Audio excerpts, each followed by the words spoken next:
Bonjour chez vous, très chers compagnons du midi. C'est toujours un énorme plaisir d'ouvrir une nouvelle semaine de la plus belle des manières en compagnie de Sim. Sim, bonjour. Bonjour, très cher Sekou Robert. Bonjour également à vous, fidèles téléspectateurs de Joma TV. Alors, ils sont très nombreux, ces hommes qui investissent dans des métiers attraits aux femmes, attraits à l'esthétique des femmes et qui exercent ces métiers généralement considérés comme des métiers de femmes. Quelles sont leurs motivations? Comment s'en sortent-ils? Quel regard porte la société sur eux? Hommes au service de la beauté féminine, c'est le sujet de la causerie du jour. Encore une fois, bienvenue dans LCDM, c'est maintenant.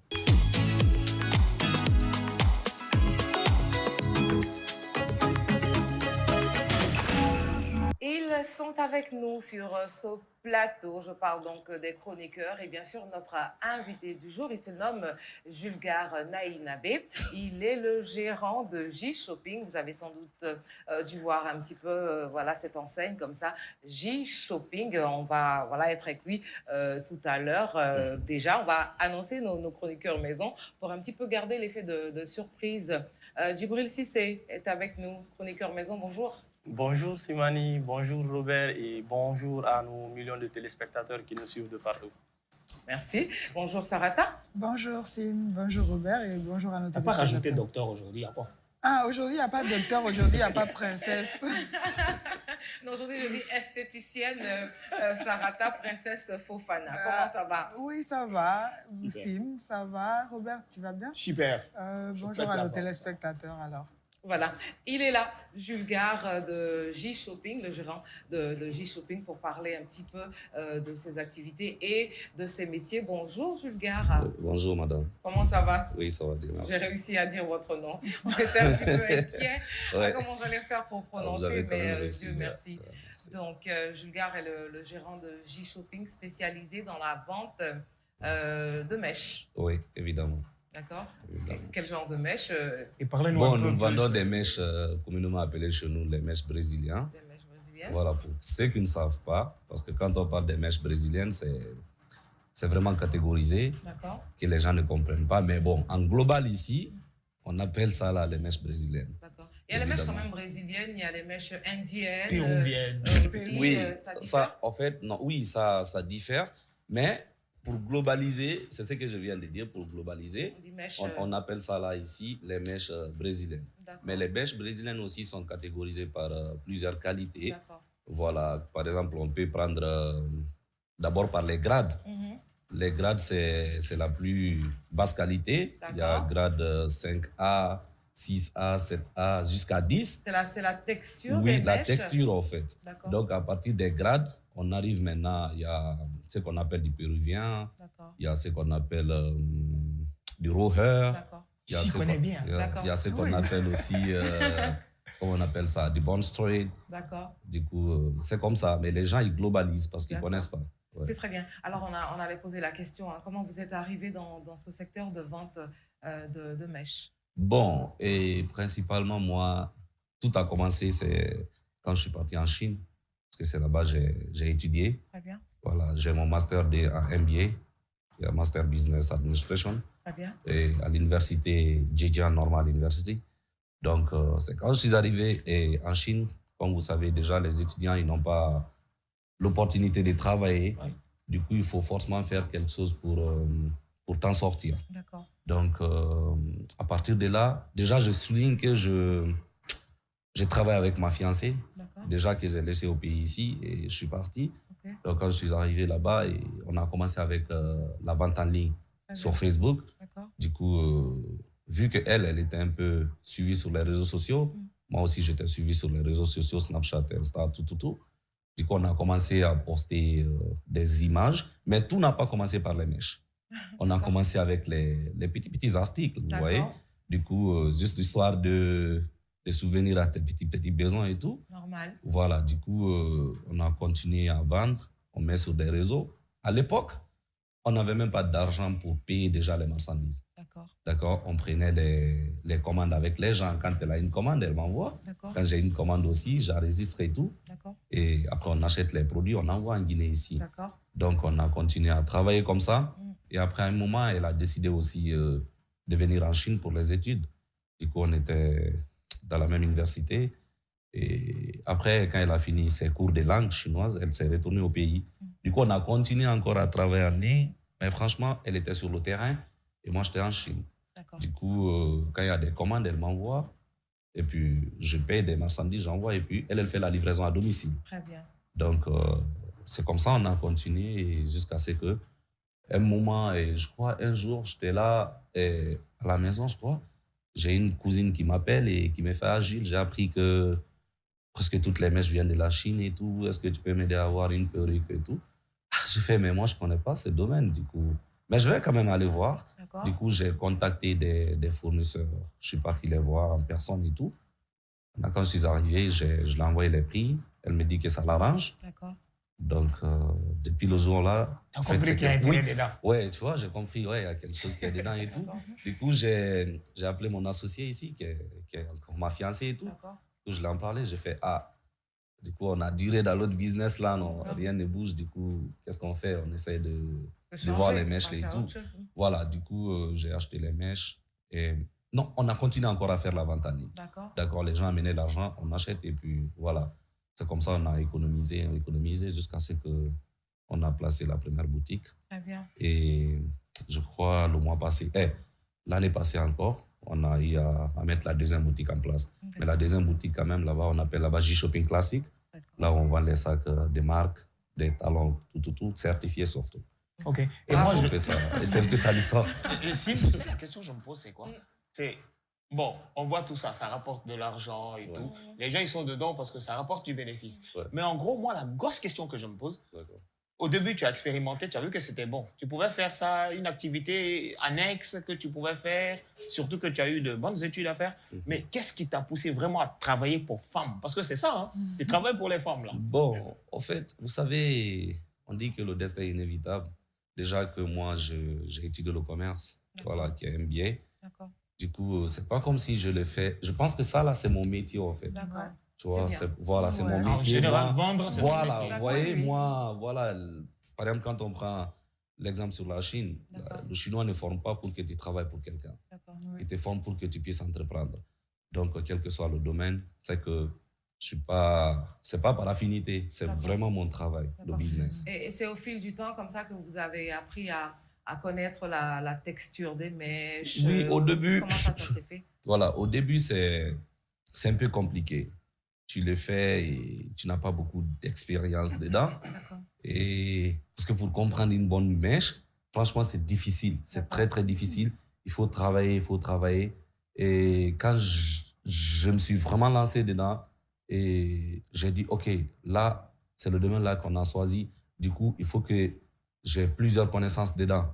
D'accord? Je me suis dit quoi? Une cliente qui vient chez nous pour acheter une perruque ne doit pas avoir beaucoup plus de connaissances dans ce domaine que nous, parce que c'est bon, on revend. Bien sûr. Voilà, du coup, les conseils et tout, j'ai dit que les clientes ne doivent pas connaître plus que nous. Donc, c'est comme ça, j'ai commencé à travailler avec mes partenaires là-bas, où je viens, je m'assois, on m'explique tout. On m'explique, on me dit, voilà, c'est comme ça on fait pour reconnaître une bonne perruque, c'est comme ça on fait pour reconnaître une fausse perruque et tout. Du coup, après moi aussi, je faisais passer l'information, parce qu'il faut savoir que je travaille carrément avec elle. Du coup, dès que j'ai une connaissance, on parle et puis je l'explique. C'est toi qui choisis les perruques pour elle depuis lors? Bon, oui, disons, tu sais, et tout ce qui est, par exemple, achat, confection, et c'est moi, je m'occupais de ça. Et je vous signale que nous avons plusieurs sources désormais de perruques, parce que la Chine ne produit pas toutes les qualités de perruques. D'accord? Et la provenance de nos mèches, ça dépend de ce que nous voulons acheter. D'accord? Parce qu'il y a de ces perruques que je paie en Inde, il y a de ces perruques que je paie au Vietnam, et ça dépend. Je voyage partout dans ces pays. Donc, ça dépend de là où nous voulons acheter. Et Djibril, ça te dit quoi un jour de poser les ongles? De travailler pour les femmes? C'est un peu compliqué. Vous savez, dans la vie, il y a des aspects, il y a plusieurs situations. Il y a ce qu'on veut faire, il y a ce qu'on doit faire, et il y a surtout ce qu'on peut faire. C'est que parfois, on est appelé à évoluer dans un domaine professionnel qu'on n'a pas forcément étudié. Mais c'est possible qu'on ait des qualités, des dons personnels qui vont faire forcément faire de telle sorte qu'on excelle dans ce domaine. D'accord. Parce que tout de suite, à entendre son histoire partir déjà du côté de la Chine pour étudier et se retrouver dans un domaine comme ça, c'est bien vrai, il a étudié, il a appris à vendre, à faire le commerce, mais à la base, ce n'était pas pour finir dans le domaine de l'esthétique, des mèches et autres. Donc là, la vie lui a donné une opportunité qu'il a su saisir. Donc moi, personnellement, je ne suis pas... mais vous savez, c'est que dans la vie... Elle n'est pas douée. Oui, mais vous... c'est juste une manière de dire qu'il y a ce qu'on veut, il y a ce que la vie nous impose. Il y a ce que la vie nous impose. Mais tu ne le choisirais pas, c'est ça? Là, déjà, j'ai des priorités. D'accord. Comme beaucoup d'autres personnes qui ont des priorités. Mais on n'est pas... Ce qui nous empêche généralement d'évoluer, moi, je pense, c'est parce qu'on se dit forcément qu'on veut faire tel et obligatoirement, il faut qu'on fasse telle chose. C'est que pour un début, on peut avoir envie de faire quelque chose, mais qu'on soit obligé de faire des détours pour pouvoir avoir ce qu'on veut, ce qu'on souhaite vraiment faire. Mais moi, je veux dire, on n'est pas maître de son destin. Hein. Donc, tous les cas, quand on croit en Dieu, et puis vu que lui-même, il a étudié commerce et comment vendre, peu importe que ce soit des bonbons sucettes, que ce soit des stylos comme ça. Donc, ça lui permet de mettre comme ça en avant ce qu'il a appris à l'école.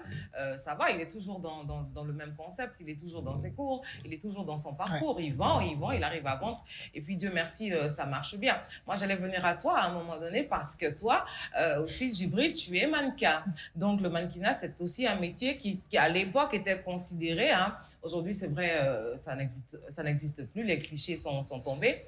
C'est un métier qui était à l'époque considéré comme un métier de femme. Hein, à l'époque, quand tu dis à ton père, ta mère, je veux être mannequin, je veux... comment moi je t'appelle en coulisses Miss Garçon. Donc, c'est considéré aujourd'hui, voilà, c'est vrai, c'est la mode et tout ça, la tendance, mais bon, il y a aussi des clichés là-dessus. Parce que vous êtes mannequin, vous participez à... Enfin, tu es mannequin, tu participes à des concours de beauté homme. Oui, mais c'est que la différence, quand on parle de mannequinat, par exemple, il y a des domaines où on a forcément besoin d'hommes. D'accord. De catégories... c'est qu'on ne peut pas forcément dire... Genre, un habit comme ça ne peut pas être porté par une femme. Par une femme.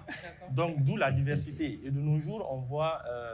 avec la Guinée, par exemple, qui, durant des années, a toujours présenté des Miss à l'international, des Miss Guinée.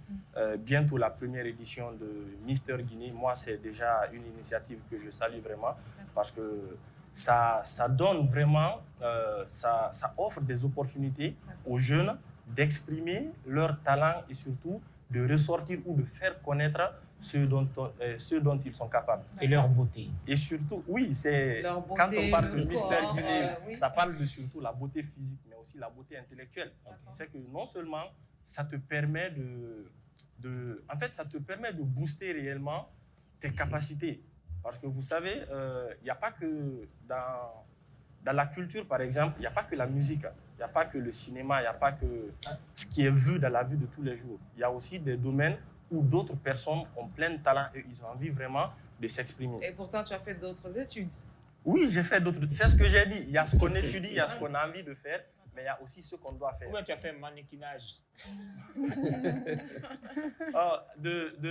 Je suis homme de lettres et je dirais que je suis beaucoup plus dans l'enseignement, dans l'écriture que dans le mannequinat. Mais après tout, c'est de l'art. Bien sûr. Donc, on fait comme on peut. Sarata, aujourd'hui, on en retrouve beaucoup, hein, ces hommes qui évoluent comme ça dans la mode féminine, dans l'esthétique. Aujourd'hui, on a des hommes qui posent des faux ongles. On a des hommes aujourd'hui qui font des tissages, qui évoluent dans le commerce, qui tressent, qui nous mettent les fossiles. Voilà, et parfois, on se sent mieux avec ces hommes. Effectivement, mais j'aimerais rajouter que ce n'est pas maintenant, parce que moi, je me souviens, quand j'étais petite, ma mère, elle posait ses ongles chez un monsieur qu'on appelait Vieux, qui était super gentil. Quand tu vas, il te donne un bonbon. Et ce qu'il faut aussi dire, c'est qu'ils sont vraiment plus accueillants. Même moi, celui qui pose mes ongles, c'est un homme, il s'appelle Alvin. Et donc, je trouve quand même qu'ils sont plus accueillants, plus cool. J-Shopping, par exemple, je l'ai découvert sur Internet. Là où il y a beaucoup de personnes quand même qui achètent là-bas et tout le monde, il y a toujours des bons retours. sur ses produits. Et moi, je trouve que c'est pas le pire qu'on pourrait faire, surtout qu'il a fait commerce. Commerce, c'est commerce, en fait. Tu fais ce que... Donc, c'est des initiatives... Et toi, tu te sens plus à l'aise avec les hommes quand tu... Ou avec les oui, c'est pas... textiles, Bon, c'est pas parce que c'est des hommes. Je trouve que prestation...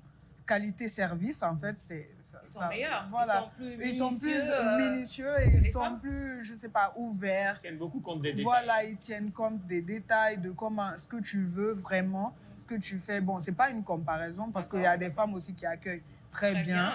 Donc, je me dis quand même qu'il faut pas s'imposer de limites.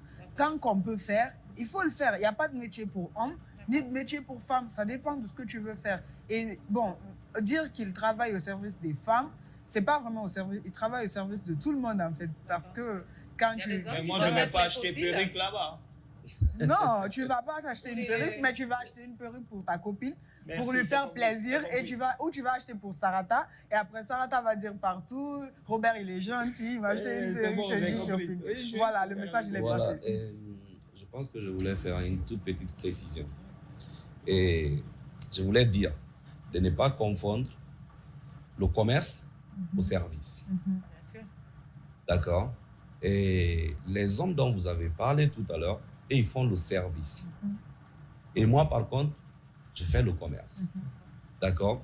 Et généralement, quand vous faites les études de commerce, on ne vous dit pas en classe, quand vous finissez, c'est ce que vous devez faire. Vous devez vendre. Vous comprenez? Nous, dans notre domaine, on ne nous exige pas, par exemple, de faire quelque chose. Ouais. Comme ce que le monsieur vient en train de dire. Lui, il a fait, c'est pas... Mannequinat. Non, c'est qu'il a étudié à l'école. Lettres. Il a fait lettres. Normalement, on sait que les gens qui font la lettre, très souvent, ils sont écrivains, tout ça là. Déjà, leur domaine est connu. On connaît quand ils finissent les études, qu'est-ce qu'ils doivent faire exactement. Oui. Et nous, ce n'est pas spécifié.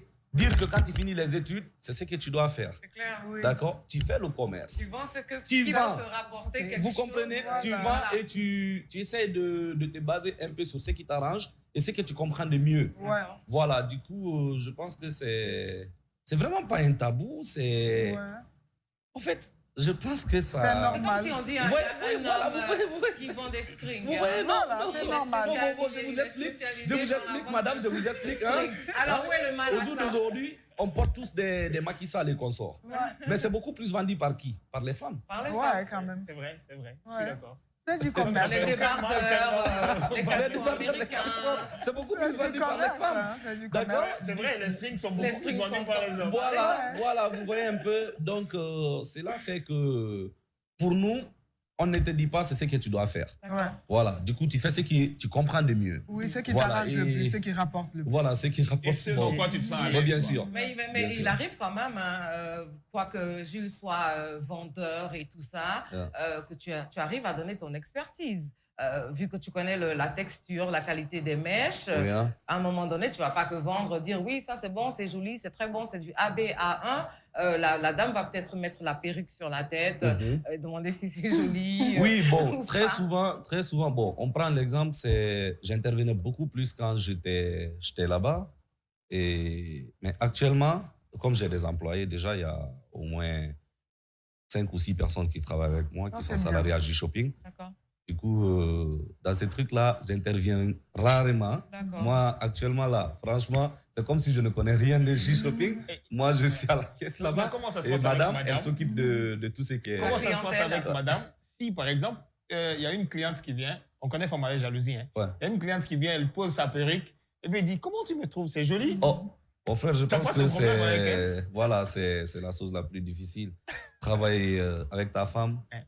dans un domaine de... C'était la fiancée tantôt, c'est Ouais, devenu ouais, la ouais. femme, Non, c'est non, officiel mais c'est maintenant. ça, c'est officiel parce que les colas, tout ça, Oui, c'est voilà. la vous voyez femme. un peu. Ah, vraiment, coup, j'allais voilà, poser la du- question à un moment donné. Hein. Voilà, du coup, c'est un peu difficile. D'accord. Vous voyez, mais je pense que c'est une personne déjà qui est forte dans la tête.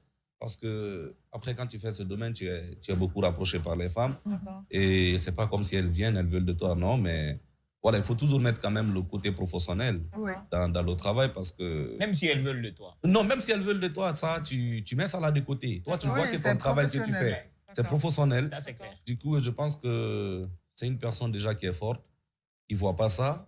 Ce qui l'intéresse, c'est vraiment le travail, quoi. D'accord. C'est vraiment le travail, je pense que c'est ça. Et bien sûr que Gilles aussi a des limites. D'accord. Yeah. Des limites ou Gilles aussi est fort?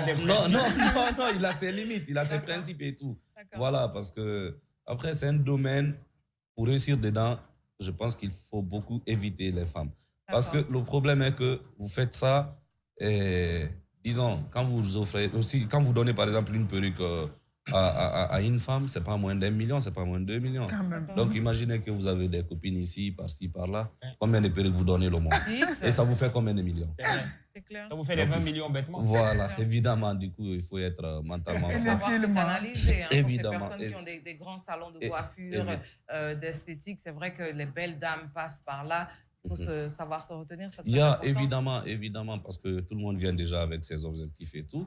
Mais toi, tant que tu restes professionnel dans ce que tu fais, je ne vois pas de mal à ça. Du coup, je pense que cela nous aide beaucoup à surmonter. Mais le plus difficile est que pour travailler avec madame, c'est très, très difficile. Parce que franchement, il faut que quelque chose existe.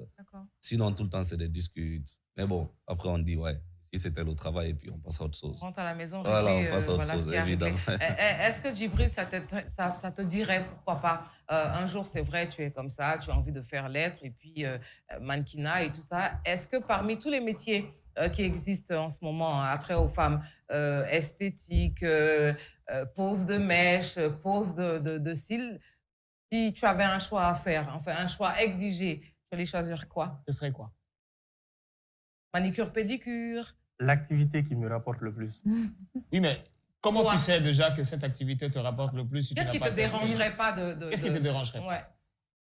C'est un peu compliqué parce que moi, je ne suis pas dans le domaine et je ne saurais dire exactement c'était l'activité. Une chose est sûre, c'est que quelle que soit l'activité, on mène tous des activités dans le cadre d'avoir un revenu. Et je ne vois pas le pourquoi je vais m'investir dans une activité qui me rapporte moins qu'une autre activité.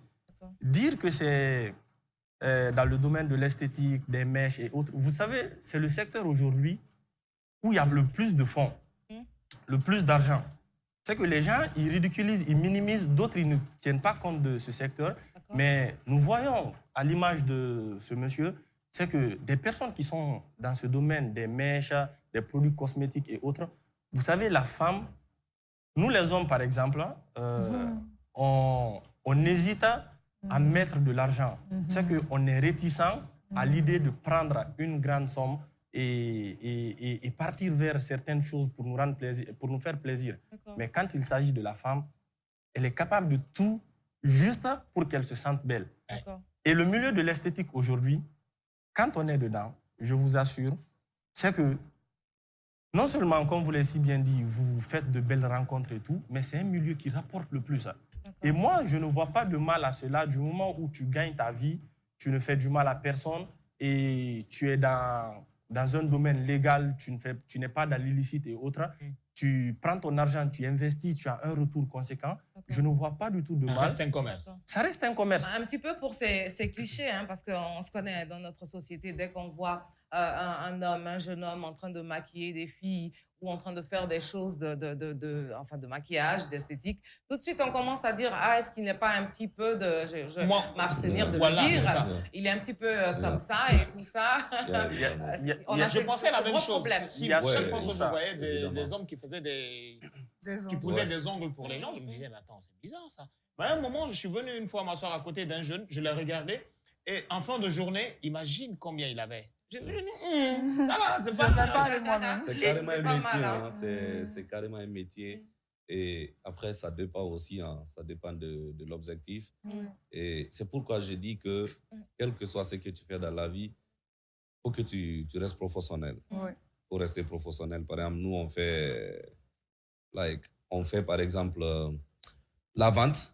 Mais tout ça, là, les préjugés, ça vous fait mal. C'est si... Toutefois, le travail là ne vous nourrit pas. Quand même. Vous comprenez? Voilà. Je pense que, par exemple, moi, de mon côté, les préjugés, c'était au début, disons quand je faisais la vente en ligne.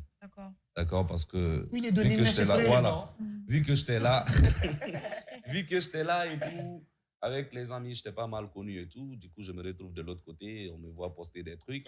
Du coup, pour potes et tout, ils pensaient que c'était la descente aux enfers, en fait. Du coup, voilà, ils pensaient que non, c'était fini. Le gars, tu vois, quoi, il est vraiment tombé et tout. Donc, il y avait beaucoup de moqueries. D'autres m'écrivaient sur Facebook, oh, le petit commerçant, tu vois. Wow. Donc, je pense que c'était le moment le plus difficile.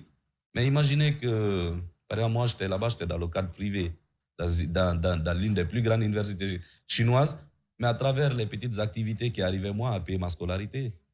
Ouais, c'est l'essentiel. J'arrivais à payer ma scolarité, payer mes factures, payer tout ce que je veux. Du coup, est-ce qu'on va dire... Ce sont les mêmes qui viennent dire... Évidemment. Et si quelqu'un te dit là-bas, ah, toi, c'est ce que... Quel que soit quoi, toi, tu sais ce que ça te fait, tu sais ce que ça te rapporte. D'accord, les préjugés, là. Ça glisse sur la peau. Sur le corps, voilà. Ça ne vous dit absolument rien parce que vous savez ce que ça vous apporte, en fait. Et vous savez, surtout chez nous, ici en Afrique, c'est ce qui fait que beaucoup de jeunes ou beaucoup de personnes qui ont envie d'entreprendre, c'est qu'ils se retrouvent freinés dès le début. Parce qu'à force de vouloir écouter les préjugés, vous ne ferez jamais ce que vous avez envie de faire. C'est que dans la vie, arrivé à un certain niveau, on ne se doit pas forcément d'être égoïste, mais d'abord de penser à soi-même. Est-ce que ces personnes qui sont là à vous... Égocentrique, d'abord. C'est la base.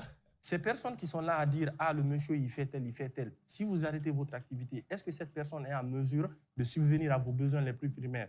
Ça, c'est la première des questions. Et si le monsieur, il le fait par après, est-ce que réellement ça va continuer? Ça ne pourra pas continuer. Donc, la première des choses, arrivé à un certain âge, il faut qu'on pense vraiment à soi-même.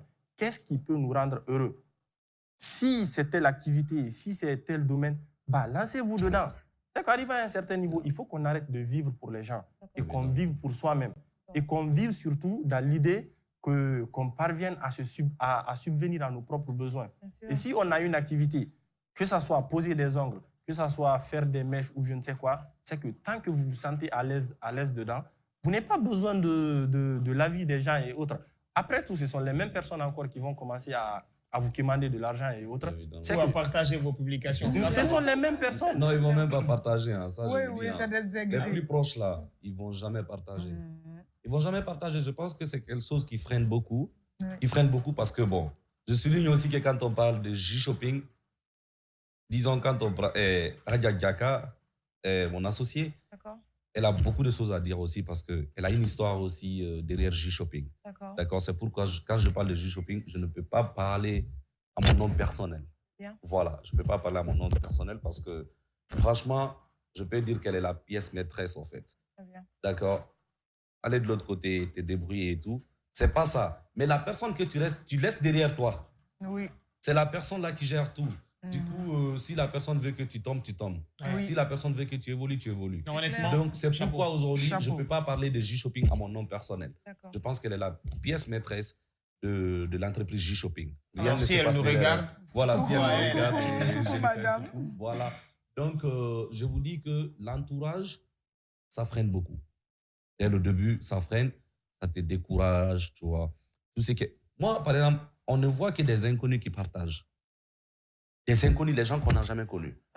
Mais les plus proches, non, ils s'en foutent. Non, mais c'est toujours comme ça. Ils s'en foutent. C'est vrai. Ils ne veulent pas. Bon, moi, je ne sais pas si c'est de la méchanceté et tout, mais personne ne veut t'aider, en fait. Vous voyez? Mais quand c'est pour le service, quand même, ouais. Comprends? Oui, mais si c'est pour t'aider dans ton activité, non, ils ne sont pas prêts pour ça. Du coup, moi, tout ce que je peux dire aux gens qui veulent entreprendre, ne comptez pas sur vos proches pour prospérer. Pour évoluer. En tout cas, suivez votre cœur, suivez votre instinct. Si vous êtes doué dans la vente, si vous êtes doué dans la pose des ongles, si vous décelez quelque chose, hein, pourquoi? Un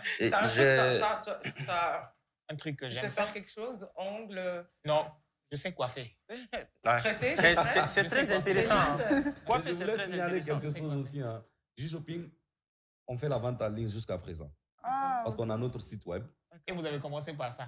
On a commencé par ça, mais on n'a pas laissé. On change pas l'équipe qui gagne. Voilà, pourquoi? Parce que ce n'est pas toutes nos clientes qui sont déjà là. Il y a d'autres qui sont de l'autre côté et tout. Donc, elles ont la possibilité d'aller sur notre site web, acheter la perruque qu'elles veulent. Voilà, donc... et par exemple, sur Facebook, à chaque fois qu'on fait des publications, on tag toujours notre site web. Voilà, et à partir de là, on livre partout dans le monde. Et tout d'abord, avant d'aller avec une autre question en fonction de votre clientèle, comment elle est diversifiée, ici en Guinée, un peu partout ailleurs. Oh, Sarata, si tu devais choisir un métier, on a posé la question à Djibril, mais pas toi. Si tu devais choisir un métier, au-delà d'être journaliste, tu aurais choisi peut-être laver les voitures? Laver les voitures, oui, si ça me rapporte de l'argent, mais je suis nulle un peu dans d'écraser les choses.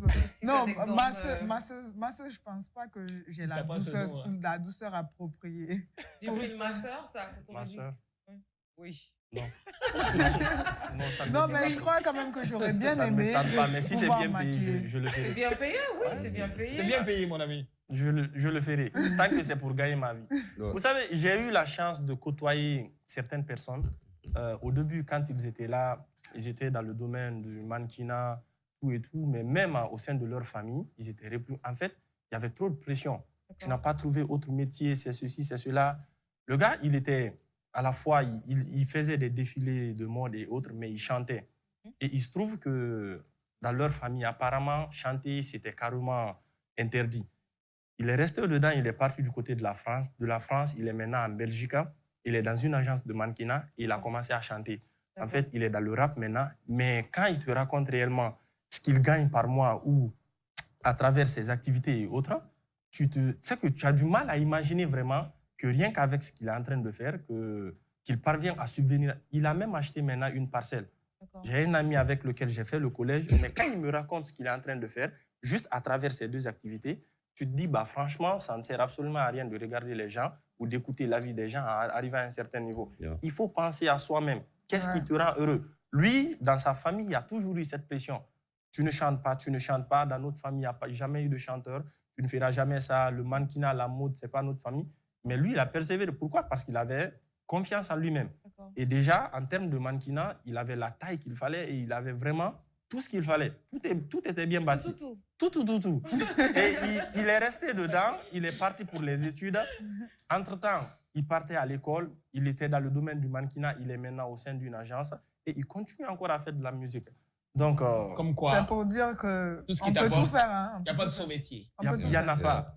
Moi, je vous assure, vous avez demandé tout de suite à Sarata et elle vous a dit, c'est que tant que laver la voiture, ça te rapporte de l'argent et que ça te permet d'être à l'abri de certains besoins. Moi, je ne vois pas réellement le mal de faire. Elle n'est juste pas douée en massage. Non, je ne suis pas douée et je ne pense pas que je pourrais... On va la faire sur une formation. Peut-être que c'est un don caché. Oui, peut-être que je pourrais découvrir ça plus tard. Mais je pense que je pourrais être mécanicienne. J'aime bien les trucs de bricolage et tout. Super.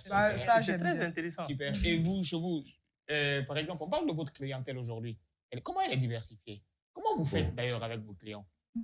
Parce que imaginez que les mèches de 2 millions, 3 millions. Quels sont les acheteurs, en fait? Parce que 2 millions, 3 millions. Vous savez, G-Shopping. Ça, c'est une question. G-Shopping a eu la chance de travailler avec des grandes personnalités du moins. Par exemple, quand on prend un exemple sur les artistes du pays, la quasi-totalité des artistes du pays se coiffent chez nous. Ah bon? J'achète des mèches chez nous. Je prends un exemple sur Gelika Babintou, qui est déjà ma petite sœur. Voilà, je lui dis coucou. Gelika Babintou, par exemple, tout ce qu'elle met sur sa tête, ça vient de chez G-Shopping. Vous voyez, on prend l'exemple sur Gelika Babintou, on prend l'exemple sur José. José de la Côte d'Ivoire? José de la Côte d'Ivoire. Super. Hein? Voilà, José de la Côte d'Ivoire. Je confirme. Et même notre présentatrice du JT, Fatoumata Diané. Voilà, Diané aussi, qui achète presque toutes ses perruques chez nous. José de la Côte d'Ivoire qui a vraiment donné de la force à G-Shopping aussi, qui achète toutes ses perruques. Avec G-Shopping, nous avons aussi Gelika du Mali, Gelika qui est la grande sœur de Sidiki Diabaté, c'est déjà la directrice. C'est que des stars en fait. Évidemment, vous voyez. Et nous avons aussi, voilà, nous avons aussi Fatim Diabaté qui vient de faire son concert ici, qui achète aussi des mèches à G-Shopping. Nous avons aussi Manamba qui achète beaucoup de fois aussi. Voilà, nous avons tout dernièrement aussi Yamasega. Il n'y a pas de concurrence, quoi. Voilà, Yamasega qui est... Il n'y a pas l'homme. Du coup, si vous avez toutes ces personnes, franchement, sans doute, ça fonctionne. Les hommes aussi viennent acheter? Bon, des hommes. Sans pour autant que ça soit des stars, des bon, des hommes, oui. Oui, il y a des hommes capables quand même, qui peuvent amener madame à la boutique et puis qui dit, bon, madame, prends ce que tu veux et je paye. OK. Voilà. Et pour finir très rapidement, Un petit conseil à ceux qui veulent se lancer aujourd'hui dans l'entrepreneuriat et quels sont vos projets du futur? Très rapidement. Bon, tous ceux qui veulent, moi j'encourage tout le monde à se lancer dans ce domaine parce que déjà c'est un bon domaine, ça rapporte de l'argent. Et tout ce que je peux leur dire comme conseil, c'est de savoir comment se lancer. Parce que c'est un domaine, il ne faut pas voir que ça a marché pour quelqu'un. Tu te dis, bon, moi aussi je viens. Il faut aller étape par étape. D'accord, il ne faut pas briser les étapes parce que ce n'est pas l'argent aussi. Tu peux avoir l'argent, tu t'investis dedans et puis personne ne vient chez toi. Donc pour s'investir, je pense qu'il faut connaître déjà ce que tu fais, maîtriser ce domaine avant de te lancer et ne viens pas d'un seul coup, tu prends 500 millions, 1 milliard, paf, tu pars, tu ouvres une boutique de mèches et je pense que tu vas taper poteau. Ce que je les conseille, c'est d'aller étape par étape, étape par étape, jusqu'à grandir, mais pas se jeter dedans d'un seul coup. Sinon, ça fait mal. Merci beaucoup à vous, en tout cas. D'accord, merci beaucoup. Merci de fournir ces belles perruques à toutes nos stars. Merci beaucoup. Simon en aurait eu besoin, mais bon, très malheureusement, elle porte des locks. Non, je n'en veux pas, heureusement, d'ailleurs. Heureusement. Heureusement, peut-être Sarata fera un tour chez Shopping, pourquoi pas. Et je souligne aussi qu'actuellement, nous sommes en promo. D'accord. Voilà, nous sommes en promo sur plusieurs perruques. Ils ont carrément 50% de réduction. Les perruques qui sont à 3 millions, qui se retrouvent à 1 500 000. Mais je ne serais pas étonné de voir Sekou avec une perruque un jour. Donc, nous sommes en promo. Il aime trop les soldes. Voilà, nous sommes en promo. Il aime trop les soldes. Il peut acheter même quand il n'en a pas besoin, quand c'est les soldes. Il adore les perruques. Je sais pas. Enfin, peut-être qu'il soutient son... Voilà. C'est fini. Hein, c'est fini pour aujourd'hui. Merci de nous avoir suivis. Il n'y a pas de métier d'homme, il n'y a pas de métier de femme. Tant que ça vous rapporte, suivez votre instinct. Le business reste le business. Merci beaucoup à vous. On se retrouve demain.